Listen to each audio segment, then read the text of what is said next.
I've always been a thinker. You know the type, the one who's always calculating, analyzing, weighing every possible outcome before making a move. To most people, it looked like I was just being responsible, careful, even wise. But deep down, I knew it was more than that. It was fear. The kind of fear that keeps you stuck, paralyzed, and endlessly debating your own choices. It wasn't always this way. Back in college, I was different. I was the guy who would just go for things, sign up for challenges, ask the girl out, take spontaneous road trips. I wasn't afraid of making mistakes because I believed in figuring things out as I went along. But somewhere between then and now, something changed. Maybe it was my job. A corporate role where every move had to be calculated, every risk meticulously evaluated. Or maybe it was just life piling on responsibilities, making me cautious, guarded. Either way, I woke up one day and realized that the bold, fearless version of me was gone, replaced by someone who second-guessed every decision. I didn't realize how far I'd fallen into this mental trap until one particular afternoon. It was a Saturday. I was at the park, supposedly taking a break from work, but my mind was racing. I was going over a presentation I had to give on Monday, replaying every possible scenario in my head. What if they hated my idea? What if they thought I wasn't prepared? My thoughts spiraled into a vortex of self-doubt. That's when I noticed him, a man in his 70s, sitting on a nearby bench. He looked peaceful, almost too peaceful for this bustling city park. His clothes were simple, slightly worn but clean. He was feeding the pigeons with a calm that I hadn't felt in years. Our eyes met for a moment, and he nodded a subtle invitation. I hesitated, but curiosity nudged me forward. I sat down on the other end of the bench, and for a while neither of us spoke. Then out of nowhere he said, "You're thinking too much." It caught me off guard. I wasn't even sure he was talking to me at first, but when I glanced at him, his eyes were sharp and knowing, as if he could see right through me. I managed a half-hearted laugh. "I guess you're right. Just a lot on my mind." He nodded, still looking at the pigeons. "Thinking is good," he said slowly, "but only if it serves life. If it starts running your life, well, that's a different story." I didn't know how to respond. He must have sensed my discomfort because he leaned back and sighed, as if recalling a distant memory. "You remind me of myself a long time ago," he continued, "always planning, always analyzing. I used to think that if I just thought enough, I could avoid making mistakes. But you know what? It doesn't work like that. Thinking too much is just a clever disguise for fear." His words hit hard. I wanted to argue, to explain that being cautious was responsible, but something stopped me. Deep down, I knew he was right. He looked at me almost as if he could read my mind. "Fear dressed as logic," he said. "You think you're being smart, but really you're just too scared to move." I stared at the ground, embarrassed by how accurate his words were. "How did you stop it?" I asked, barely above a whisper. He smiled, a calm, almost amused smile. "I didn't stop thinking. I just stopped letting it paralyze me. You have to decide whether your mind is your master or your tool. I chose to let mine be a tool, I think, when I need to. And then I act." Simple as that. It sounded simple, but I couldn't wrap my head around it. My mind was always in control, always demanding perfection before allowing action. He must have noticed my hesitation. "Look," he said, shifting to face me directly. "The problem isn't thinking. The problem is letting thought replace action. You have to remember that fear hides behind logic. It's clever like that. You think you're protecting yourself, but really you're just hiding from life." I wanted to argue. I wanted to say that it wasn't fear, just caution. But the truth was too raw to deny. I was afraid. Afraid of failing, of looking foolish, of making the wrong move. He looked at me one last time before standing up. "The mind is a useful tool." He said more to himself than to me, but it's a terrible master, and just like that, he walked away, leaving me alone with thoughts that felt heavier than before. I stayed on that bench for a long time, replaying his words. Was I really just hiding behind my own logic? Was I letting my mind imprison me with its endless caution? For the first time in a long while, I didn't have an answer. But I knew one thing for sure. I couldn't go on living this way. Sitting there, I made a decision. I would start small, maybe something simple, but I would start. I wouldn't wait for the perfect plan or the perfect moment. I would just move. Because if I didn't, I would keep living as I had been trapped in my own mind, constantly thinking but never doing. And that wasn't living. Sitting on that bench, I couldn't shake Henry's words. They echoed in my mind like a bell tolling in an empty hall. The mind is a useful tool, but it's a terrible master. I wanted to dismiss him, to brush off his insight as just the ramblings of an old man. But the truth was his words hit me right where it hurt. I knew he was right. For years, I'd been using my intellect as a shield, something to protect me from failure, from looking foolish. My entire life had become one long process of analysis without action. I'd convinced myself that thinking things through made me responsible. It made me rational. It made me wise. But sitting there alone on that park bench, I felt anything but wise. I felt trapped. It wasn't long before memories started to surface, uncomfortable, ones I tried to bury under layers of logic and planning. Like that relationship I'd lost a few years back. Her name was Rachel. We'd met at a work event, and she was everything I wasn't: spontaneous, adventurous, completely unafraid of taking chances.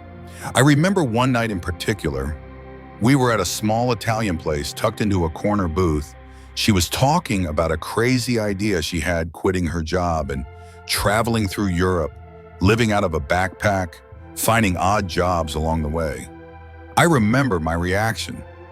I laughed not because it was funny, but because it seemed so reckless. I spent the rest of the evening poking holes in her plan, pointing out how it wasn't practical, how she needed a backup, how she couldn't just throw away everything she'd built. I didn't realize it then, but I was scared. Not for her, for myself. I was terrified of her courage, the way she could just throw herself into life without a blueprint. I think that's why a few weeks later she left. She didn't say it outright, but I knew. She couldn't be with someone who made her feel like her dreams were foolish. The realization hit me hard. I had pushed her away not because she was wrong, but because I couldn't stand how much her fearlessness exposed my own timidity. I had disguised my insecurity as caution, and I lost someone who actually knew how to live. I leaned back on the bench and took a deep breath. I could feel this knot of frustration tightening in my chest. I wanted to blame my upbringing, my career, the culture that taught me to always play it safe, but deep down I knew it was on me. I had made the choice to let fear dictate my life. I pulled out my phone and searched for something, anything, to help me make sense of what I was feeling. I stumbled upon a quote from Marcus Aurelius.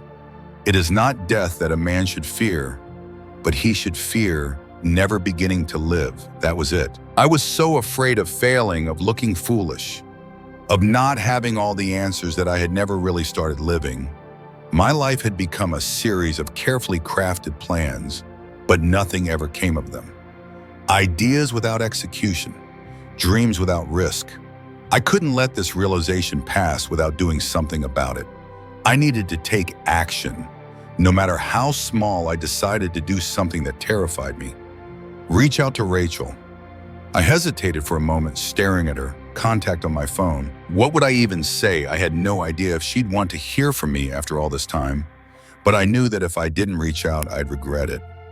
I couldn't let my mind trap me again. I typed out a message. "Hey Rachel, it's been a while. I was thinking about you today. I just wanted to say I'm sorry for not understanding. Back then, I see it now. How brave you were. I wasn't ready to be that fearless, but I've been working on it. I hope you're doing well. Let me know if you'd like to catch up sometime." I hovered over the send button, doubt creeping in. What if she didn't respond? What if she thought I was just dredging up the past for no reason? I could almost hear my own mind trying to pull me back, convincing me to delete the message and move on, but I knew better this time. I hit send before I could change my mind. A wave of anxiety washed over me, but there was something else there too. A strange, quiet relief. For once, I had done something without letting fear dictate my every move. I didn't know if she would respond, but that wasn't the point. I had acted, I had taken a step, however small, toward breaking free from my own mental prison. That night, I couldn't sleep. My mind kept racing, not with fear this time, but with a strange, hopeful anticipation. I had no idea what would come of it, but just the fact that I had done something, that I had acted despite the uncertainty, made me feel more alive than I had in a long time. The next morning, as I was getting ready for work, my phone buzzed, a text from Rachel. My heart pounded as I opened it. "Hey, Michael. Wow, I didn't expect to hear from you. Thanks for reaching out. I'm actually back in town for a while, coffee." Sometime I couldn't help but smile. It wasn't a grand gesture or a dramatic reconciliation, but it was a start, a chance to reconnect, not just with her, but with the part of myself that I had lost somewhere along the way. As I walked out the door, I couldn't help but feel lighter, more open to the possibilities that lay ahead. For the first time in years, I wasn't just thinking about what could go wrong. I was allowing myself to hope, to take chances. And that's when I knew I had started to loosen the grip of fear, one small step at a time. I still had a long way to go. But for now, I was moving forward, and that was enough. The next few days felt different. Not because I had suddenly become fearless or reckless, but because I had done something small and unexpected. I had taken a step. Even if it was just sending a text, it was like cracking a window open in a stuffy room. I could breathe a little easier. I met Rachel for coffee that Thursday. As soon as I saw her, memories came rushing back. She looked the same, bright, spontaneous, like a gust of wind that couldn't be pinned down. We hugged awkwardly, both unsure how to bridge the gap that had formed between us. Once we settled down with our drinks, she broke the silence. "I have to admit, I was surprised to hear from you," she said, giving me a curious look. I managed a small smile. "Yeah, I guess I surprised myself too." She raised an eyebrow. "So what made you reach out?" I hesitated, not sure how much to reveal. "I guess I've been thinking about the past, about how I used to approach things. I realized that I spent so much time analyzing and planning that I never really acted. I was too busy trying to make everything perfect." Rachel took a sip of her coffee and nodded. "That sounds like the Michael I remember. Always planning, never jumping." Her words stung a bit, but they were fair. "Yeah, that's kind of why I wanted to reach out. I think I finally get why you couldn't stay back then. You were ready to live, and I was just stuck." Her face softened. I didn't leave because I didn't care. I just couldn't stay where nothing ever moved forward. I needed someone who wasn't afraid to take risks with me." It was sobering to hear, but I appreciated her honesty. We spent the next hour catching up. She told me about her travels, how she had backpacked through Europe, stayed in hostels, taught English to kids in small towns. She didn't gloss over the hard parts, the loneliness, the moments of doubt. But the way she spoke made it clear that she didn't regret a single decision. That was the difference between us. I spent so much time fearing regret that I forgot to actually live. As we parted ways, she gave me a hug. This time warmer, more genuine. "It's good to see you, Michael. I hope you find what you're looking for." Walking back to my car, I couldn't help but feel a strange mix of sadness and hope. Sadness for the time I had wasted, and hope because for the first time I was willing to move forward, even if I didn't have it all figured out. That evening, as I was reflecting on our conversation, I decided to visit the park again. Part of me hoped to see Henry, to tell him that his words had sparked something in me. As luck would have it, he was there sitting on the same bench feeding the pigeons. I approached cautiously, unsure how to start. He looked up and gave me that same calm nod. "Back again?" he asked. I nodded. "Yeah, I did something. I reached out to someone from my past. Someone I pushed away because I was too afraid to take risks." He didn't look surprised. "And how did it feel?" I thought for a moment, liberating, terrifying, but good in a way. Like I finally admitted something I'd been avoiding for years. Henry smiled knowingly. "You took a step. That's more than most people ever do." His words brought a sense of relief. I sat down beside him and we watched the pigeons peck at crumbs. I started still processing the encounter with Rachel. I used to think that thinking everything through made me smarter, like it was my way of avoiding mistakes. But now I see that I was just hiding, trying to make life predictable. Henry gave a short chuckle. Predictability is the enemy of life. The more you try to control every outcome, the more you realize how little control you actually have. Life doesn't wait for perfect plans. His words reminded me of something Rachel said, that she couldn't stay where nothing moved forward. It was all connecting now, the fear, the planning, the paralysis. I had spent years building a life that was safe but stagnant. Henry glanced at me, his eyes sharp yet kind. If you could go back, would you have done it differently? I thought about it and shook my head. I think I needed to go through it to realize what I was missing. Sometimes it takes hitting a wall to know you're stuck. He nodded in agreement. The mind loves to rationalize fear as it tells you that waiting is wise, that caution is better than courage. But waiting is just another way of saying you're too afraid to try. You're learning to challenge that now. Don't stop. I felt a surge of resolve. Maybe it wouldn't happen overnight, but I was starting to see the pattern the way I let my mind convince me that playing it safe was the same as living wisely. As the sun dipped lower, painting the park in shades of gold, I knew I had to keep moving forward. I didn't want to be the man who looked back and realized he'd spent his life planning. Instead of living before leaving, I turned to Henry. Thanks for the push. I didn't know I needed it. He smiled, but his eyes remained thoughtful. Just remember, you can think all you want, but action is the only thing that counts. Don't let fear disguise itself as wisdom walking away. I felt lighter, not because everything was solved, but because I had taken another step. Small but significant. I knew I couldn't change overnight. There would be days where doubt crept back in, whispering that it was safer to wait. But now I had something I didn't have before: awareness.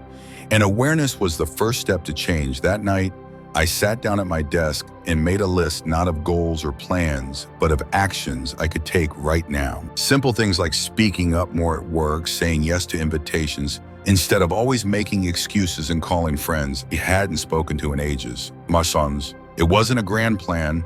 It didn't have guarantees or predictable outcomes, but it was something, and for the first time in a long time, that felt like enough. It's strange how making just one decision, however small, can set off a chain reaction. After meeting Rachel and reconnecting with Henry, I felt something inside me shift. It wasn't a dramatic transformation, but more like a seed taking root. I started to see my own patterns of thought with more clarity. How every time I wanted to take a step, my mind would start constructing a web of possible outcomes, trapping me in indecision. But now, when I felt that hesitation creeping in, I reminded myself of Henry's words. The mind is a tool, not a master.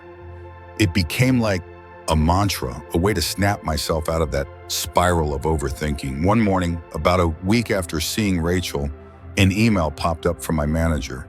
She wanted me to lead a new project, something innovative, bold and completely outside the usual workflow. Instantly, I felt my chest tighten. A dozen thoughts flashed through my mind. What if I mess it up? What if my team doesn't follow? What if I can't meet expectations? But instead of sinking into that familiar paralysis, I took a breath. I closed my laptop and walked to the window. The city below was bustling, people moving with purpose. I thought about how most of them probably didn't have it all figured out. They were just doing their best. For once, I didn't let the fear make the decision for me. I hit reply and typed, "I'm in. Let's do it." I didn't feel triumphant or overly confident, but I felt something more important: relieved. I had taken a step before my mind could build 1,000 reasons not to. At the next team meeting, I noticed something interesting. As I presented the project idea, some colleagues seemed intrigued while others looked skeptical. In the past, their mixed reactions would have made me doubt myself. I'd overanalyze every expression, every hesitant nod. But this time, I didn't let it get to me. Instead, I remembered something else Henry said. You can't control how people receive your actions. You can only control your intentions. My intention was clear. I wanted to take a chance to lead with purpose, even if I didn't have all the answers. After the meeting, my colleague Rob approached me. "Bold move, Michael," he said, his tone half admiring, half skeptical. "You sure about it?" I shrugged, giving him a faint smile. "Honestly, not entirely, but I think it's worth the risk. We've been doing the same thing for too long. Maybe it's time to shake things up." He studied me for a moment, then nodded. "I get that. I just didn't expect it from you." His words stung a bit, but I knew why he was surprised. I had built a reputation as the cautious planner, though, one who never took unnecessary risks. It was a label I hadn't realized I'd worn for so long. That evening, as I left the office, I bumped into Henry at the park. He was sitting on his usual bench feeding the pigeons. When he saw me, he gave a nod of acknowledgement. I didn't waste time with pleasantries. I did something today, took a risk at work. It wasn't easy, but I didn't let my mind talk me out of it. He smiled knowingly, and how did that feel? I thought for a moment. Scary, uncertain, but freeing too, like I finally stopped holding myself back. Henry leaned forward, his eyes thoughtful. People think courage means not feeling fear. That's not true. Courage is acting despite the fear. The fear never really goes away, but your relationship with it changes. You start to see it as a companion rather than a threat. His words made sense. I realized that fear wasn't something to eliminate.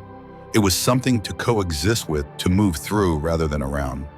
We sat in silence for a while, just watching the world go by. Then Henry spoke again. Remember, growth isn't a straight line. You'll still have days where the old habits creep back in. Don't beat yourself up when that happens. Just keep moving. I took his words to heart. I knew that my journey wasn't going to be a clean upward trajectory. I would slip, doubt myself, and even backtrack at times. But the difference now was that I wasn't paralyzed by the fear of imperfection. As the sun dipped lower, I felt a sense of calm that I hadn't experienced in a long time. I knew there would be challenges ahead, both at work and in my personal life. But I was no longer looking for a foolproof plan. I was ready to act, even if it meant risking failure. Back at the office, the project moved forward in fits and starts. Some of my ideas didn't pan out, and a few colleagues questioned my approach. Normally, I would have taken this as a sign to retreat, to rethink everything, but instead I kept pushing forward, adapting as I went. One afternoon, I overheard Rob talking to another teammate. "I don't know what's up with Michael lately. He's like a different person. Usually he's all about planning, but now he's just going for it." His words didn't make me angry. They made me smile. Maybe that's what transformation looked like. Not a sudden dramatic change, but a slow, steady shift in how others perceive you. I knew I wasn't entirely different from the man I was, for I still thought things through. Still weighed my options, but now I didn't let my thoughts strangle my instincts. I didn't wait for the perfect moment, I just acted. One evening after a particularly exhausting day, I found myself back at the park. Henry wasn't there this time, but his words lingered in my mind. Courage is acting despite the fear. I sat down and looked around at the people passing by. They were living their lives, some rushing, some strolling, some caught in their own thoughts. It made me wonder how many of them were stuck, like I had been trapped by their own minds. In that moment, I made a promise to myself I wouldn't let my mind dictate my actions anymore. I would feel the fear, acknowledge it, and then take a step. Anyway, life was messy, unpredictable, and full of risks, but that was okay. I wasn't looking for a guarantee anymore. I was just looking to move forward. As I left the park, I couldn't help but think that maybe courage wasn't about defeating fear, but about choosing to act even when fear whispered in your ear. And with that thought, I felt a quiet resolve settle within me. I wasn't done learning and I wasn't done changing, but I was done being afraid to start. It's amazing how quickly fear tries to sneak back in when you're pushing forward. After those small victories, taking the project at work, reconnecting with Rachel, and committing to act despite fear, I thought I had it figured out. I felt lighter, braver, even a little more confident. But of course, life has a way of testing you. Just when you start to feel comfortable, one afternoon as the project was gaining momentum, my manager called me into her office. I could tell from her tone that something was wrong.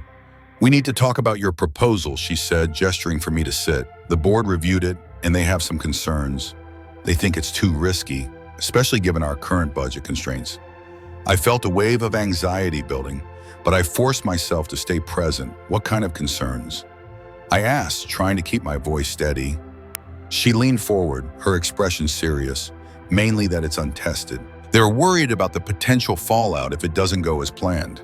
They've suggested we take a more conservative approach. My instinct was to defend myself, to explain why the project was worth the risk. But as she spoke, I could feel doubt creeping in, whispering that I'd made a mistake by pushing for something new. Maybe I had been reckless. Maybe my desire to break free from overthinking had made me blind to practical realities. I left her office feeling deflated. My mind went into overdrive, replaying every decision I'd made, every detail I could have handled differently.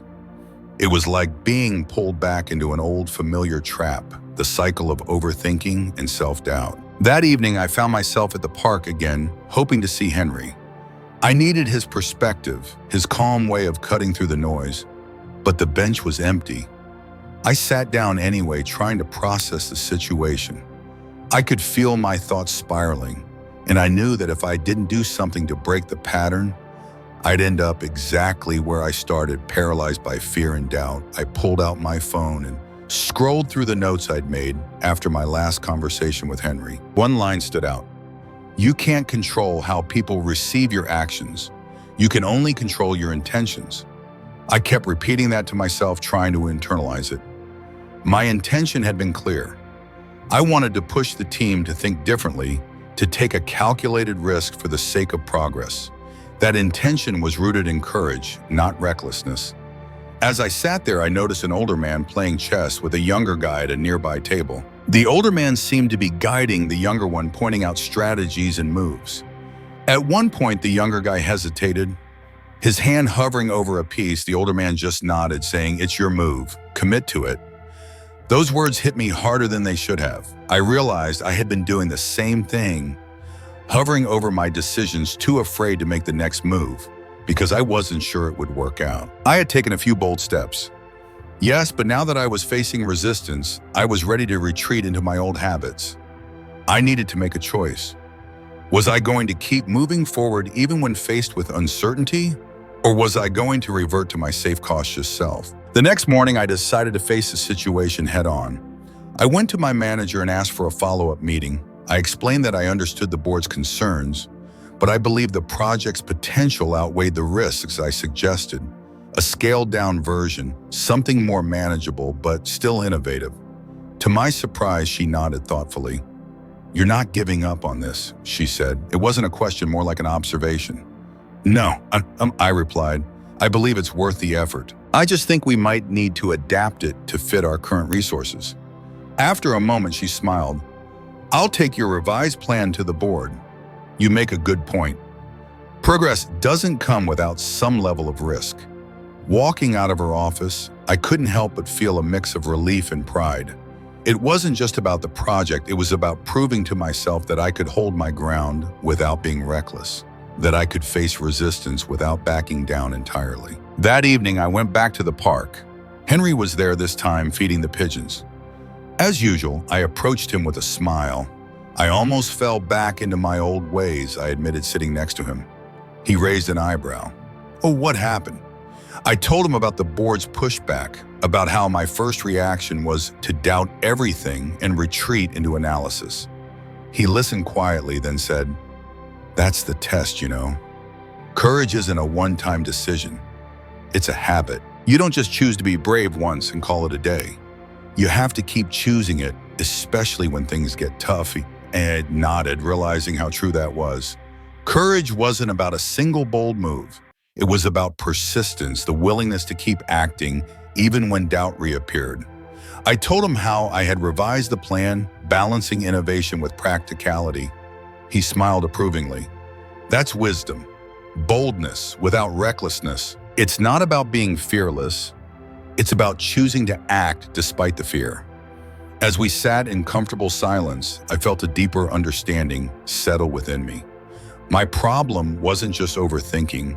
It was my fear of making mistakes. I had been so consumed by the need to get it right that I'd forgotten the simple truth. Life doesn't come with guarantees. It was liberating to know that I could move forward without needing absolute certainty, that I could take risks without demanding perfection. Back at the office, the revised project plan was approved. It wasn't the grand version I had initially envisioned, but it was a start. I was learning to balance my desire for change with the reality of my environment. Colleagues noticed the difference in how I carried myself, more assured, less hesitant. Even Rob, who usually challenged me, gave a nod of respect in the break room. And in that small moment, I knew I was on the right path. Not just at work, but in how I approached my life. I was done being the guy who hesitated because he feared getting it wrong.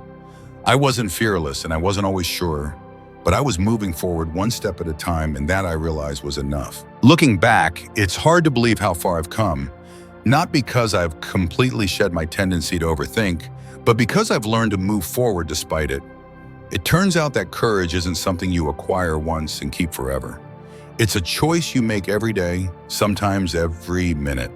Since the project at work moved forward, things have been different. Not perfect, not without challenges, but different. I'm more present, less hesitant.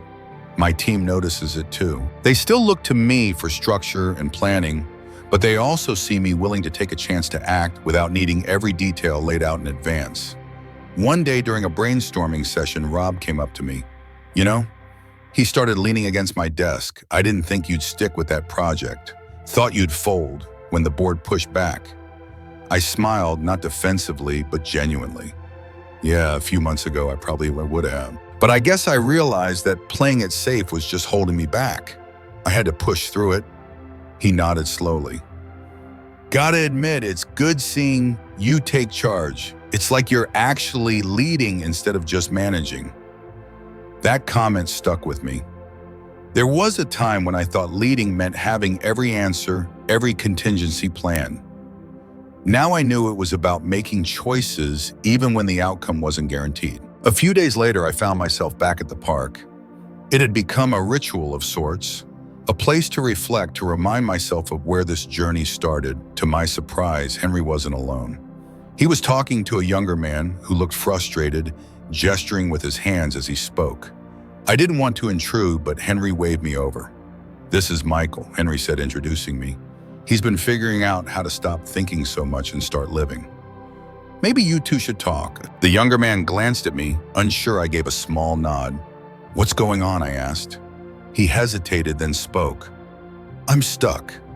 I keep planning to start my own business, but every time I think I'm ready, I just freeze. I can't shake the fear that it's going to fail. I recognize that look, the weight of indecision, the fear of imperfection. I sat down across from him. I get it. I used to think that if I didn't have every detail worked out, it wasn't worth trying. But I learned something recently. Sometimes the act of moving forward is what brings clarity. You won't have every answer, and that's okay. He looked skeptical. But what if it doesn't work out? I smiled, remembering how I used to ask the same question. Then it doesn't, but doing nothing guarantees failure. At least trying gives you a shot at success, or at the very least growth. You learn either way. Henry chimed in, his voice calm and steady. Failure isn't fatal. Stagnation is. You're trying to avoid mistakes, but mistakes are how you learn to navigate life. Waiting for certainty is just another way of staying safe, of not living. The young man looked down, processing our words. I just don't want to look foolish, he admitted. I leaned forward. Neither did I. For a long time, that fear kept me stuck. But the more I thought about it, the more I realized that I was already looking foolish, just in a different way. I was the guy too afraid to move, to take a chance. People saw it and I saw it. When I finally acted, I felt lighter. Not because I knew it would work out, but because I stopped letting fear make my choices. He nodded, still quiet, but I could see a hint of understanding. It took me months to get to that place. I couldn't expect him to change in a single conversation, but maybe, just maybe, a seed was planted. Later, Henry and I sat in our usual spot, and I couldn't help but ask him something that had been on my mind. Henry, why do you come here every day? You always seem like you're waiting for something. He chuckled, a deep, resonant sound. Maybe I am. Or maybe I'm just being present. I spent so many years racing through life, always chasing something, money, success, validation. Now I'm just here, letting life happen around me. Sometimes that's enough. I thought about that, being present. It was something I had always struggled with, my mind constantly pulling me into the past or the future. But now sitting there, I felt it, the quiet contentment of just being. "I never thanked you," I said finally. "For what? For pushing me to see things differently. I didn't realize how trapped I was in my own head until you pointed it out." Henry gave me a small smile. "We're all trapped at some point. The trick is realizing that the door isn't locked. You just have to push it open." As I walked back home, I thought about my journey. The fears I had faced, the risks I had taken, and the small victories I had earned along the way. I wasn't done growing. There would still be moments of doubt, days where fear whispered that it was safer to stay still. But now I had something I didn't before, proof that I could move forward. Proof that I could act despite fear, lead despite uncertainty, and live without needing everything perfectly planned. That night, as I sat down to write in my journal, I scribbled a phrase that had been forming in my mind since that first conversation with Henry. The mind is a useful tool, but it's a terrible master. I smiled at how true that was. I no longer needed my thoughts to map out every detail of my life. I just needed to act, to move, to live with intention. And as I put the journal away, I knew I was ready for whatever came next. Not because I had everything figured out, but because I no longer needed to. I was living, not just planning, not just thinking living. And that made all the difference.